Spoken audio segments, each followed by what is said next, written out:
This podcast is intended for a mature audience. Listener discretion is advised.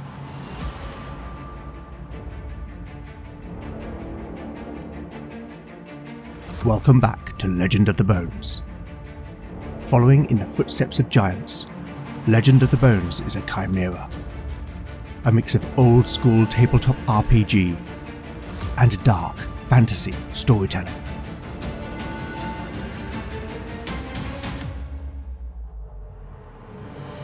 As its name might suggest, in Legend of the Bones the dice rule. There'll be no rerolls, no fudging the dice, no metacurrency. The roll of the bones will determine the character's destiny, and no one will be spared their fate. None shall escape the destiny of bone.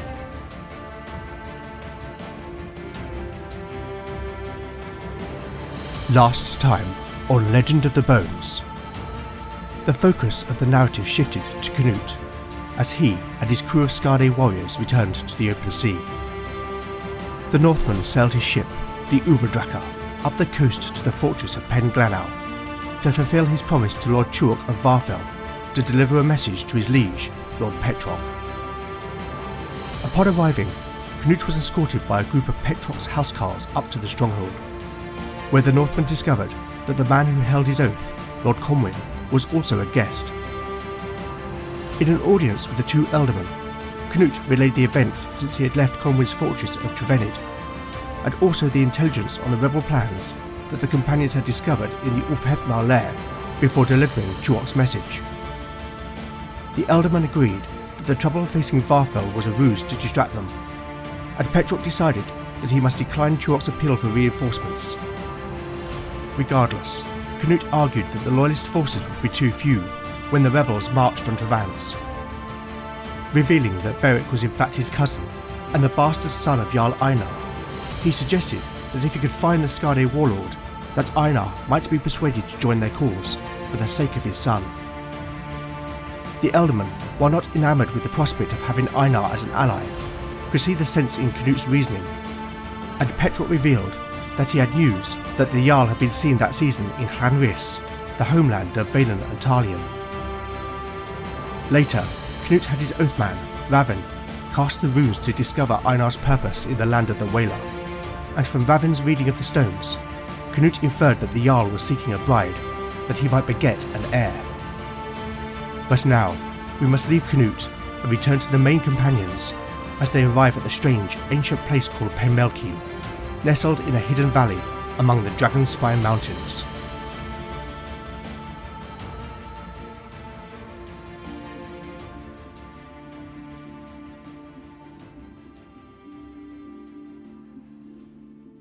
Chapter 59, Part 1, Day 61, Late Afternoon. Party status: Beric, 53 out of 53 hit points. Lena, 34 out of 34 hit points. Vaelin, 21 out of 21 hit points. Talion, 27 out of 27 hit points. Hedrick, 24 out of 24 hit points. Spells available: Vaelin has memorized Charm Animal, Push, Shield, Soothe, Revive, Clairvoyance, Ignite, and Dragon's Breath. Talion has memorized Resolve, Poetic Prose, Pitch, Imbue, and Lullaby. Lena can pray for 2 first-level miracles, 2 second-level miracles, 2 third-level miracles, 1 fourth-level miracle, and 1 fifth-level miracle.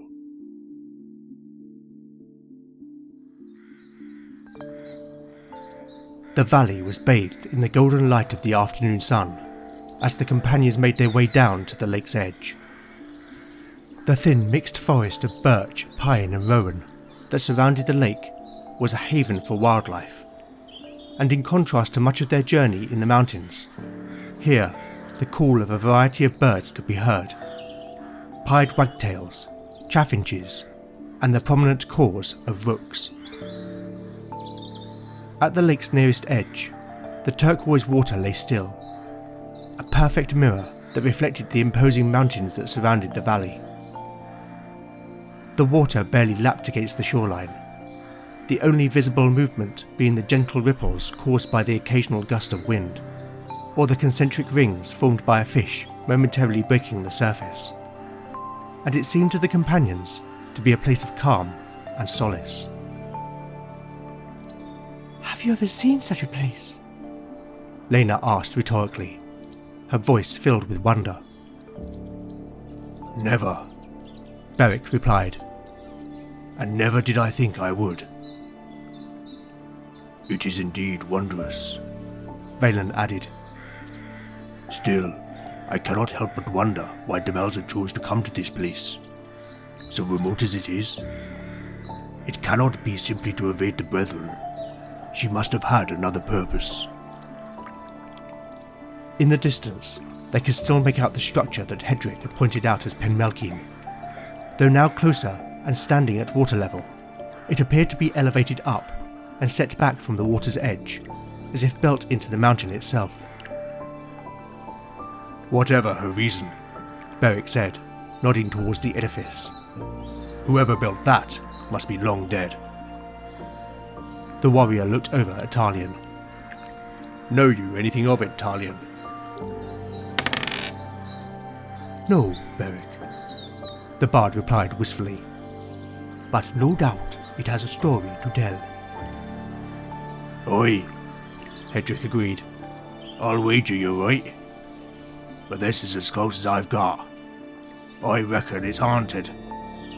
The mountain man instinctively touched the iron of his dagger's hilt to ward off any evil drawn by his words.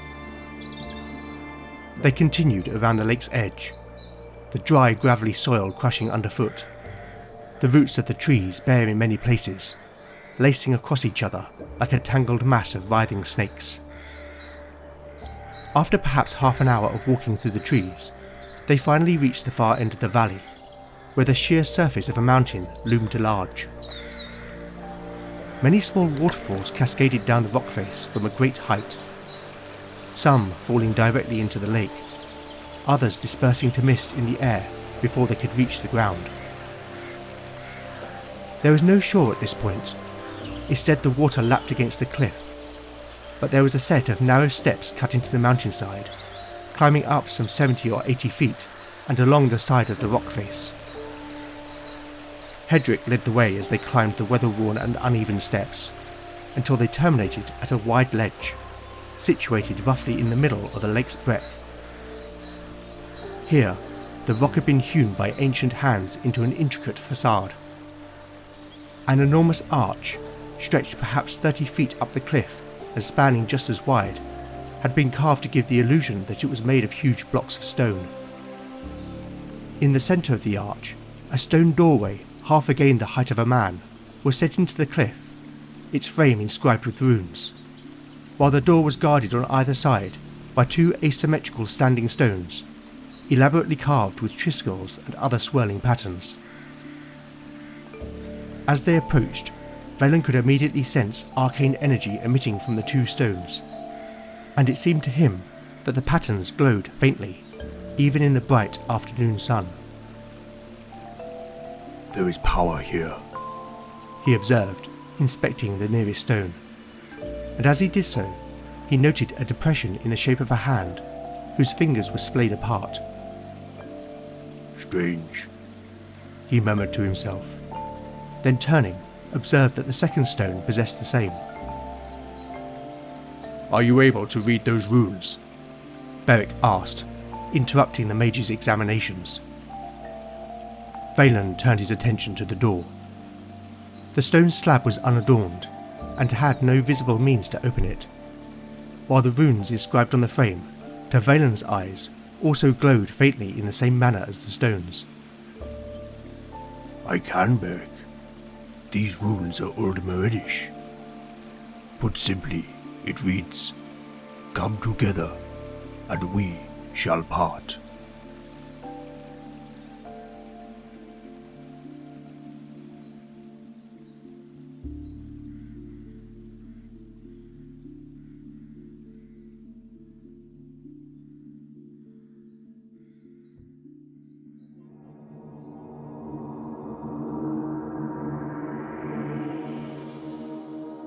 You may recall me saying previously that Paramore is inspired by the southwest of England. Now those of you who are either from or have knowledge of the British Isles will know that there are no mountains in the southwest of England, and that even Britain's highest mountain, Ben Nevis in Scotland, does not have a glacier. Regardless, since Tolkien introduced us to the Misty Mountains, snow-capped peaks have been a staple of many fantasy settings, and I did not want to miss the opportunity to explore this type of geography in my game. So after a family holiday to Switzerland last summer, in my mind I envisaged the Dragonspire Mountains as a cross between the Erie Mountains of Wales and the Bernese Alps. As it happens, the valley in which the companions now find themselves has been inspired by a place called Ocean Lake. But back to the matter at hand. That dice roll you heard earlier was to see whether Talion had knowledge of any lore pertaining to Penmelkeyn, but that roll indicated that he did not. Now up until very recently, even I had no idea about the nature of Penmelkeyn. It had just been a name and a point on my map. I am also not one to handwave such things as who built a structure and for what purpose. I like my fantasy to be grounded, and understanding why things have been built as they are, and for the construction of them to adhere to some kind of logic, is important so that I can maintain the verisimilitude. As such, I have now designed this location as a set piece, and I have documented answers to those existential questions, which may get revealed as the story unfolds and as we learn why Demelza has come here. With a set piece, it does of course beg the question of how I avoid metagaming the characters' decisions on how they navigate a dungeon which is not always linear. The answer is that where there is a logical choice based on the information available to them, then that is what they will do. But where a decision is effectively arbitrary, then I will roll randomly between the choices available to them. The first challenge is how will the companions gain access to the dungeon? You may have already guessed that the solution lay in the 2 enchanted standing stones, but let's see whether Valen can figure it out by making an intelligence check for the mage. A 12 is a success. Okay then, let's find out what Penmelkeyn has in store.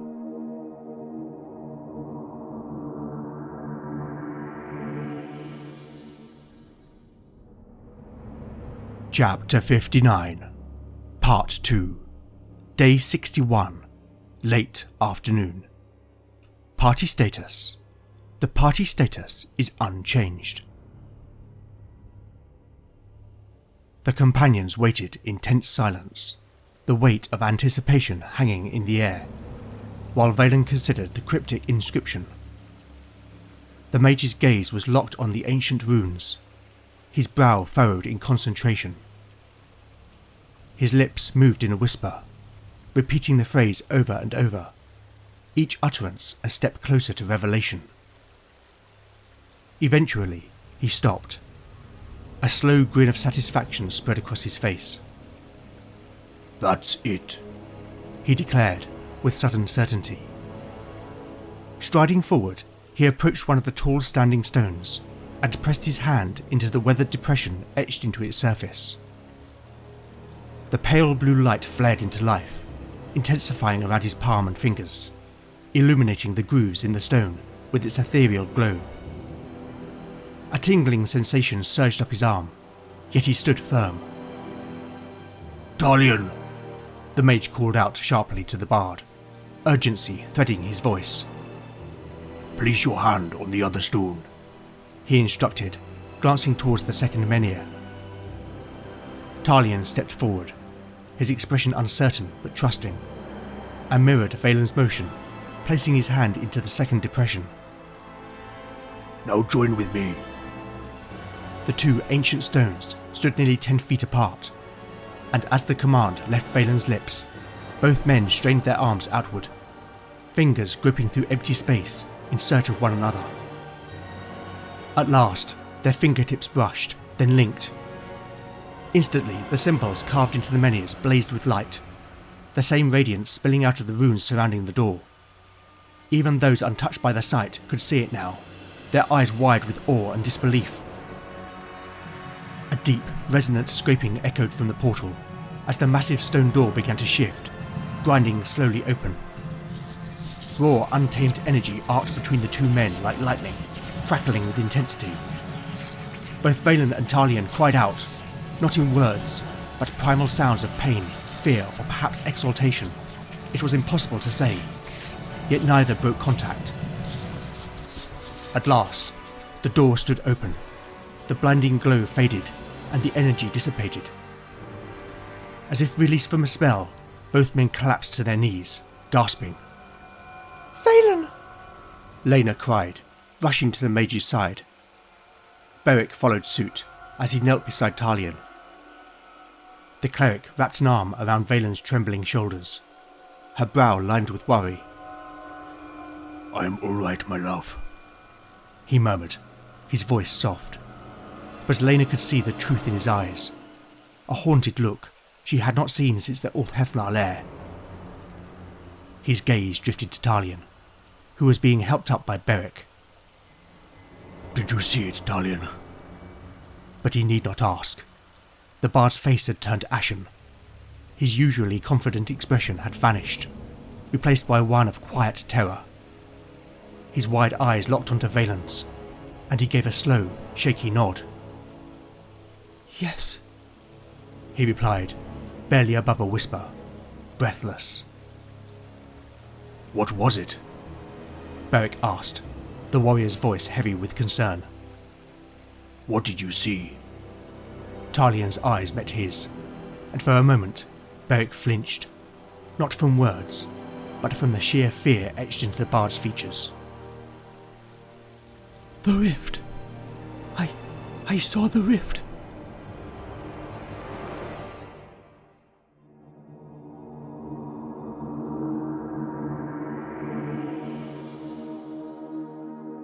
You may recall back in episode 47 that Talion explained to Beric that according to the old ways there are 3 realms of existence. The first is the physical world, the realm of life. The second is the other world, the realm of the ancestors, an afterlife for those who have earned it. The third is the underworld, or hell.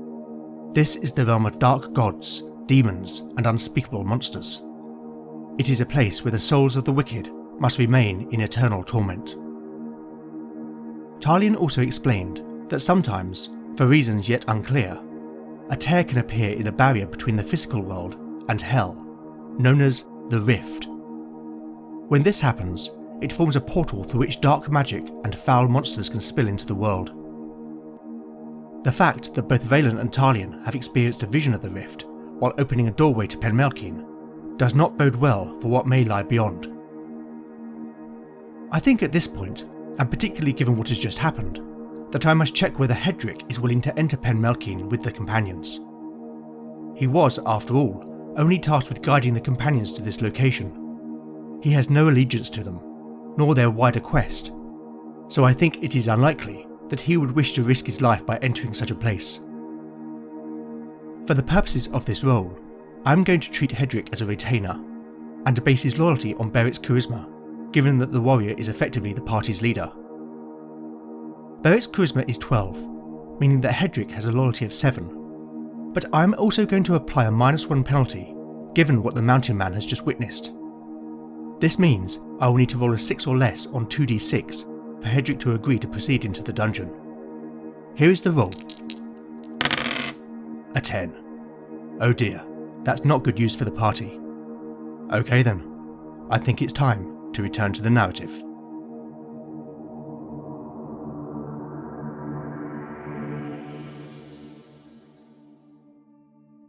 Chapter 59, Part 3, Day 61, Late Afternoon. Party status. The party status is unchanged. The dark void of the now open doorway loomed above them like a gaping maw in the mountainside. It exhaled a stale, earthly chill, and seemed to breathe in the daylight, as it spilled weakly across the threshold. Only vague silhouettes could be glimpsed within, as shadows retreated from the light. But no motion stirred within, which brought small relief. No one spoke. Each of the companions stood rooted, unease gripping their hearts, reluctant to cross the threshold into the waiting gloom. Beric's palms were slick with sweat. the reactions of both Valen and Talion had left him deeply unsettled. He had never known either man to shy away from danger, yet now their fear was as tangible as the stone beneath his feet. As leader, he knew what was expected of him. It was his duty to take the first step, to bear the burden of resolve. With a quick breath, he wiped his hands on his woolen breeches, then hefting his shield, drew Callous Cledder from its sheath. "We've come this far, and we must find Demelza, or learn of her fate," he announced, doing his best to infuse his voice with confidence, though doubt crept in at the edges. "Let's go." The others moved in behind him, weapons drawn, and expressions set, steeling themselves for what lay ahead. All that was except Hedrick. The Varfell man stood apart, unmoving, gazing up at the towering peak above the doorway. He sniffed the air, as if searching for something lost on the wind. "Not I," he said, wistfully, then added with quiet finality, "This is your business, not mine." The others turned to him, surprise and disappointment evident on their faces. "Lord Tuok bade me guide you to Penmelkeyn, and that's what I've done." "That you have," Beric agreed. "And we thank you for it." The big man's voice was sincere. Hedrick gestured back towards the slender forest they had just passed through. "I'll wait for you in yonder forest for 3 days. If you return by then, I'll guide you back to Varfell, or wherever else you wish to go." Beric gave a single nod in answer, then turned, resolute, and led the companions into the shadowed passage beyond. Hedrick watched until the last of them had vanished into the gloom. "Gods be with you," he murmured, voice as soft as the wind that whispered through the trees behind him.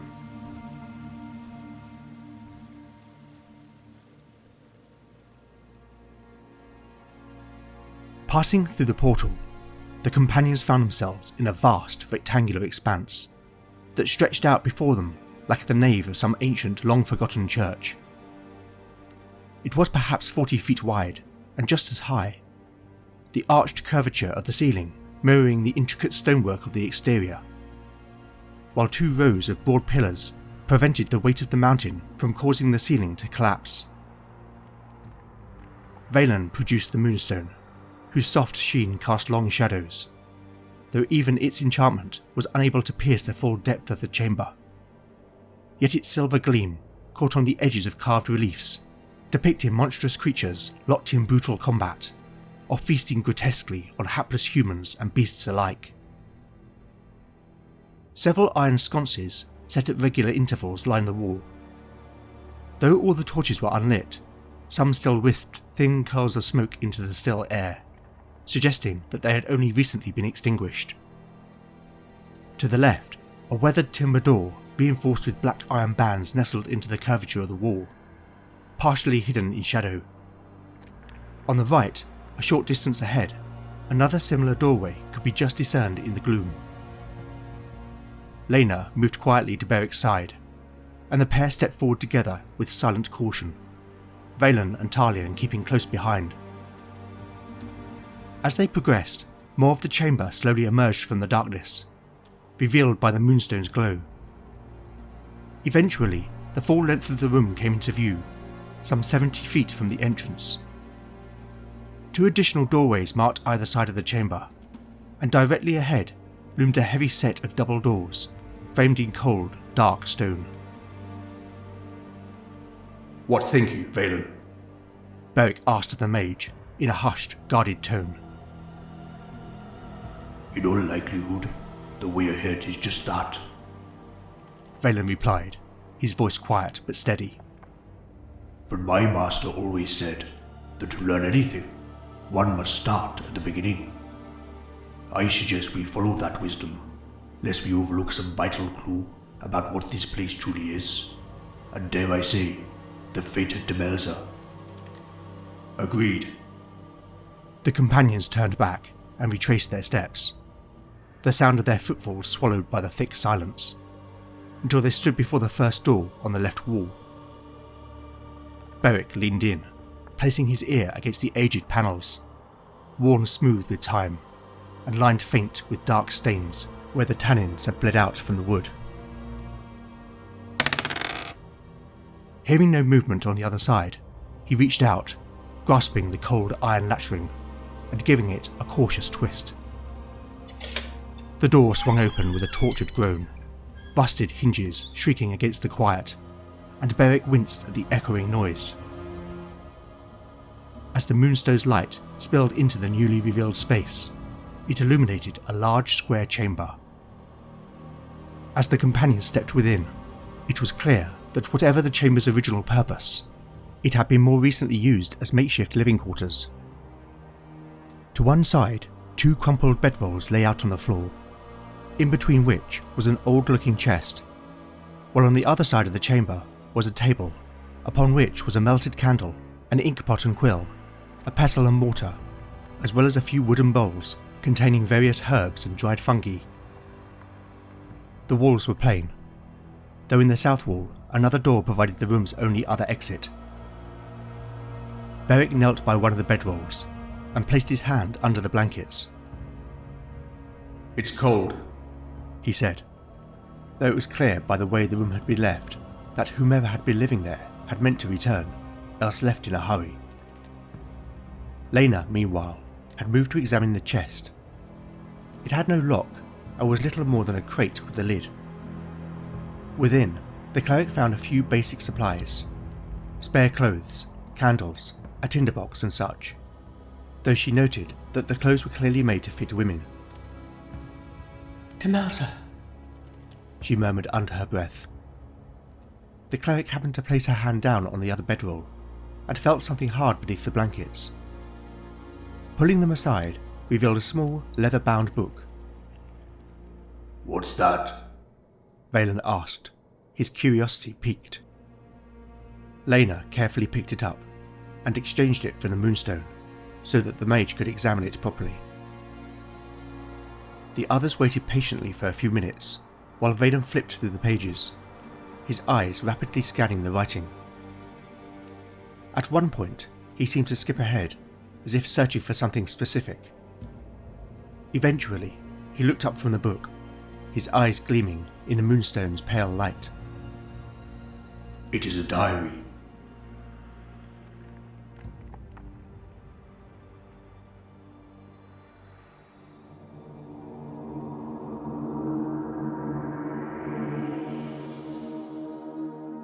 Until now, I had not given much thought as to why Demelza had travelled here, other than her wish to evade the Brethren of the Purifying Light. But having now established the nature of Penmelkeyn, this has unlocked Demelza's wider purpose. With that in mind, I decided that it would be appropriate for the companions to find some breadcrumbs to follow, and this diary is one such clue. As to exactly what it might reveal, I'm going to use the Mythic Event Meaning chart for a prompt. Rolling percentile dice for the event. 99. A press. Now the subject. 56. Wishes. A press wishes. Now that's intriguing.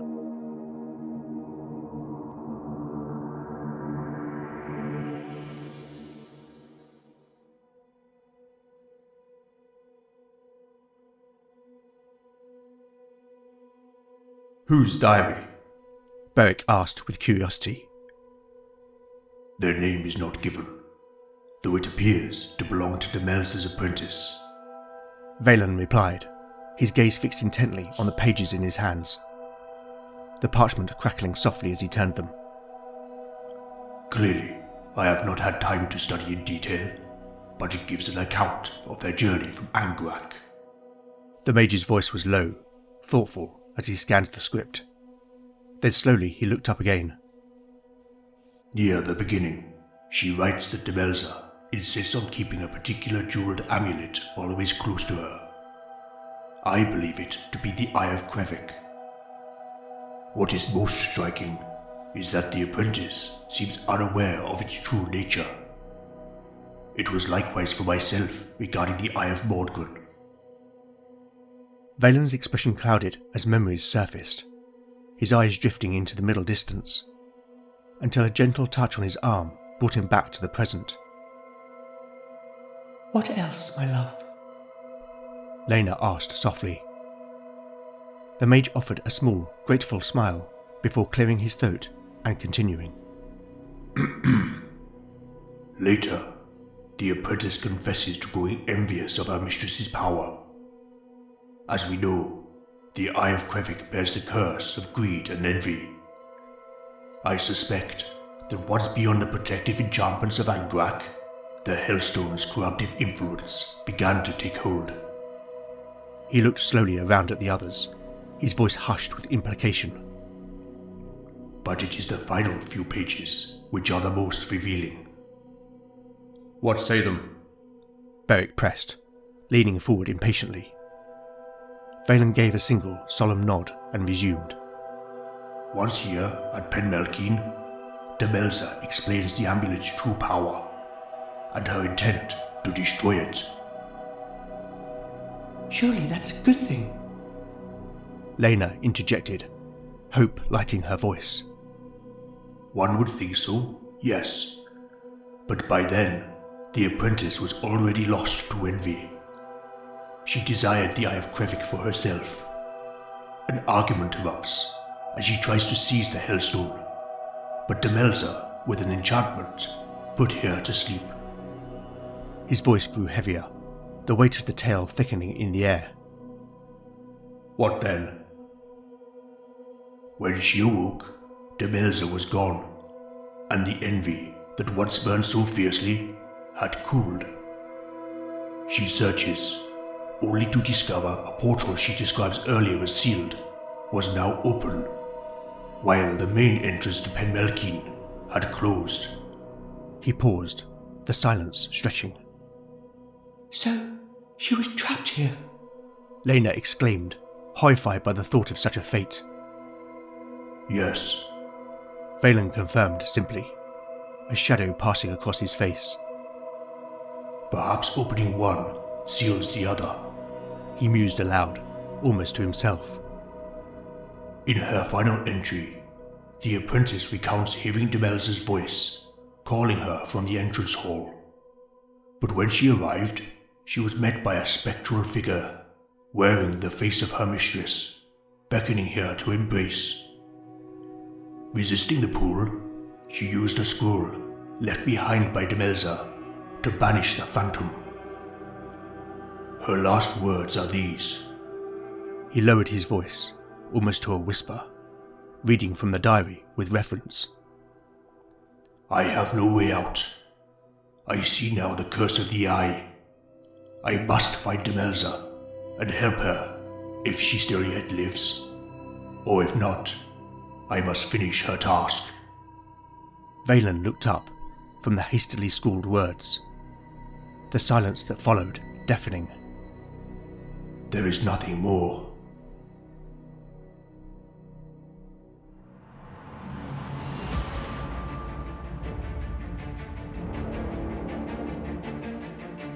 Thank you for listening to Legend of the Bones.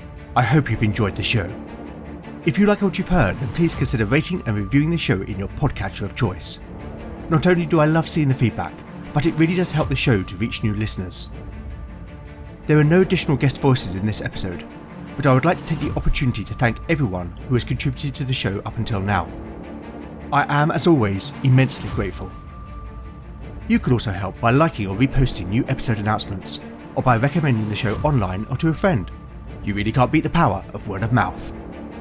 Alternatively, if you would like to show your appreciation by buying me a metaphorical cup of tea, then I have a Ko-fi page at ko-fi.com/Legend of the Bones. Any donations will go towards the show's running costs. If you're interested, I have a range of merchandise, which can be found at www.redbubble.com/people/legendbones/shop. To keep the cost down to you, all items are presented at zero markup. I make no money from them. It's purely to give something back to fans of the show. I'd also love to know what you think of the show, and I do respond to every message I receive.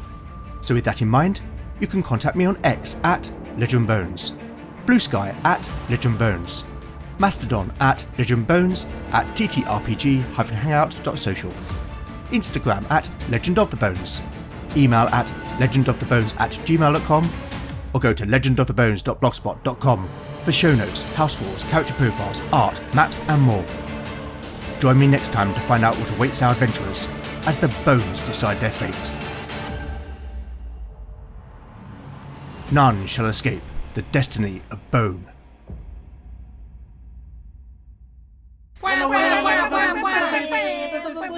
We're here from Arrow Ace. I'm Bastet. I'll be running your operation to investigate the unusual occurrences that have been happening everywhere recently. Stay out of Antiborough. Stuck in time loop. I guess it's a ghost plumbing situation. Bastet has got us out of a lot of problems, but I don't think she can get us out of this one. It wasn't all the bodies. There were 2 bodies. Everyone else just got disappeared. I went missing for a while and I lost my brother. I don't know where he is. Oh, that's my mother. Oh dear. It's the same mother that you keep describing as tyrannical and horrible. Have to practice ritual fight with brother. Ellie, can I make an insight check of myself but in real life? Deck of Many Aces is an actual play podcast made by actual asexuals and aromantics. Check us out in your favourite podcast player and on social media at Deck of Many Aces.